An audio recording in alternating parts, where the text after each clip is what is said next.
तो एक बार धर्मेंद्र सर आ जाएंगे तो भैया एक बार स्वागत करोगे जबरदस्त सा ऐसा। अरे वाह वाह वाह।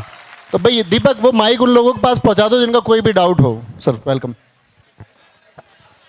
सबसे पहले मैं अंकित भाटी सर का धन्यवाद करना चाहूँगा जिन्होंने मुझे इस स्टेज पे खड़े करने का मौका दिया, और नवीन शर्मा सर का भी धन्यवाद मैं करना चाहूँगा।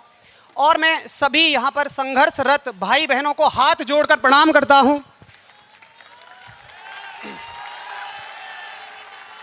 मैं बस आपके 5 मिनट लूँगा जिसमें मैं आपको 2 चीज़ें यहाँ पे डिस्कस करूँगा। तब तक यदि मुझसे संबंधित किसी के कोई प्रश्न हैं तो वो निकल के आ जाएं तब तक, और बाद में हम प्रश्नों के बारे में भी बात करेंगे। तो देखिए, सबसे ज़रूरी चीज़ जो प्रिपरेशन की फ़ेज़ में, क्योंकि मैं भी कभी ना कभी स्टूडेंट था और उसी फेज़ को पार करके हर कोई यहाँ तक आ पाता है, तो सबसे ज़रूरी चीज़ प्रिपरेशन की फ़ेज़ में जो मैंने सीखी है वो है सेल्फ कॉन्फिडेंस। क्या आप सहमत हैं इस बात से कि आत्मविश्वास सबसे ज़्यादा ज़रूरी चीज़ है? तो अगर आप सहमत हैं तो 2 मिनट मुझे देंगे और मेरी बात को बहुत ध्यान से सुनेंगे, और उस छोटी सी कहानी की जो लास्ट लाइन होगी वो आपको झकोर के रख देगी, ये मेरा आपसे वादा है। तो एक छोटी सी स्टोरी मैं आपको सुनाऊंगा। 2 बच्चे थे, छोटे बच्चे, जिनमें एक का साइज मान लो कि मेरे जैसा था और एक थोड़ा हल्का था। तो उन दोनों की बड़ी गहरी दोस्ती थी। दोनों जाते हैं एक दिन टहलने गांव से बाहर, और थोड़े ज़्यादा ही बाहर निकल जाते हैं, और खेल खेल में जो बड़ा वाला है ना वो कुएं में गिर जाता है। तो जब कुएं में गिर गया, बड़े छोटे वाला बाहर था, उसने आसपास नज़र दौड़ा के देखा, कोई वहाँ पे दूर दूर तक नहीं। तो उसने बोला कि यार मैं कैसे बचाऊंगा तुझे? तो उसने कहा कि ये ना एक रस्सी है, पहले पुराने ज़माने में रस्सी और बाल्टी से पानी निकाला जाता था, तू ये फेंक दे। तो बड़ा वाला बोला कि यार तू ये कर ही नहीं पाएगा, तू तो बहुत छोटा है, तू मुझे नहीं खींच पाएगा। तो उसने कहा तू भाई अब तो देख मर तो रहा ही हूँ, लास्ट कोशिश और कर लेते हैं। तो उसने बाल्टी डाली और बाल्टी में वो बड़ा वाला बच्चा बैठा, और छोटे वाले ने अपनी पूरी ताकत लगाई और उसे बाहर निकाल लाया। गांव में सभी लोग वापस आए, दोनों पानी में भीगे हुए, डर के मारे कुछ बता नहीं पा रहे हैं। तो सभी ने पूछा कि भाई क्या बात हुई? तो उन्होंने पूरी स्टोरी बता दी कि ऐसे ऐसे एक ये बड़ा वाला गिर गया था और मैंने इसको खींचा है। कोई भी भरोसा करने को तैयार नहीं कि यार ऐसे हो कैसे सकता है, ये तो छोटे से हो तुम, तो तुमने इस बड़े वाले बच्चे को कैसे खींच लिया? तो वहाँ पे एक बुजुर्ग आदमी भी थे, भीड़ देखकर वो उनके पास आए और बोले कि यार बताओ क्या हुआ? तो उन्होंने कहा कि ऐसे ऐसे बता रहे हैं, तो और यहाँ पे जो इस भारी बच्चे को इस छोटे से बच्चे ने खींच लिया। तो बड़े बुजुर्ग ने बहुत शांतिपूर्वक एक जवाब दिया कि हो सकता है, क्यों नहीं हो सकता। अब चूंकि वो बुजुर्ग थे तो सबको उनकी बात पर भरोसा करना पड़ा, और बोले कि यार बाबा चलो बात तो ठीक है, लेकिन हमें इसकी एक्सप्लेनेशन दो। तो देखिए, अब लास्ट लाइन में आपसे बोलना चाहूँगा।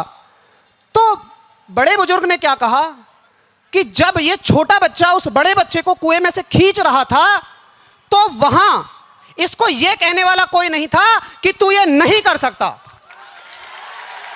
कि तू ये नहीं कर सकता। तो सबसे ज्यादा जरूरी चीज होती है आत्मविश्वास। जब आप प्रिपरेशन में उतरते हैं, खासकर नए बच्चे, तो किसी 2-3 साल 4 साल पुराने लोगों से पूछ बैठते हैं कि भैया कैसे कैसे होता है, तो वो तुम्हें पहले ही डरा देगा, भाई साहब बहुत मुश्किल है यार, तेरे बस की नहीं है, ये तो बहुत तगड़ा है, ऐसे होगा वैसे होगा। तो वो सारी चीज़ों से हटके आपको अपने ऊपर एक आत्मविश्वास रखना है। लास्ट की 2 लाइन्स में मैं आपको एक छोटी सी कविता सुनाना चाहूँगा। मैं उम्मीद करूँगा आप उस कविता से खुद को रिलेट कर पाएंगे, जो कि एक छोटी चिड़िया की है, क्योंकि यहाँ पे हर स्थिति में कोई ना कोई कहीं ना कहीं संघर्षरत है। तो मैं उम्मीद करूँगा ध्यान से सुनेंगे। बस 2 मिनट में आपके लूँगा। देखिए, वो चोंच में तिनका डाले, डाली पर 2 आंखें तकती है, वो परख रही है तूफान के बाजू में कितनी शक्ति है। वो चोंच में तिनका डाले, डाली पर 2 आंखें तकती है, वो परख रही है तूफान के बाजू में कितनी शक्ति है। वो देख रही है आसमान में नाम मात्र की राहत है, कोई राहत नहीं है, सारी परिस्थितियां विषम हैं, फिर भी उसने उड़ने की ठानी है। तो देखिए आगे सुनेंगे। पर लगी सांसें फूलने जब तो तूफान ने मौका पकड़ लिया, आसमां की उम्मीदों को ला धरती पर पटक दिया। कभी कभी आपके साथ भी ऐसा होता है कि विषम परिस्थितियां होती हैं, फेल हो गए, 1-2 नंबर से रह गए, तो वहां के बाद बहुत सारे बच्चे इसको उम्मीद करूंगा रिलेट कर पाएंगे कि आसमां की उम्मीदों को ला धरती पर पटक दिया। मुखड़े पर धूल लगी माना, माथा फूटा माना, लेकिन गालों पर थप्पड़ खाए हैं, जबड़ा टूटा माना, लेकिन माना के आते अकड़ गई, गिर गया है कंकर में घुटना, मिर्च के जैसा जलता है। माना के सांसें उखड़ रही और धक्का लगता धड़कन में, लो मान लिया है कांप लिया पूर्ण बदन अंतर मन में।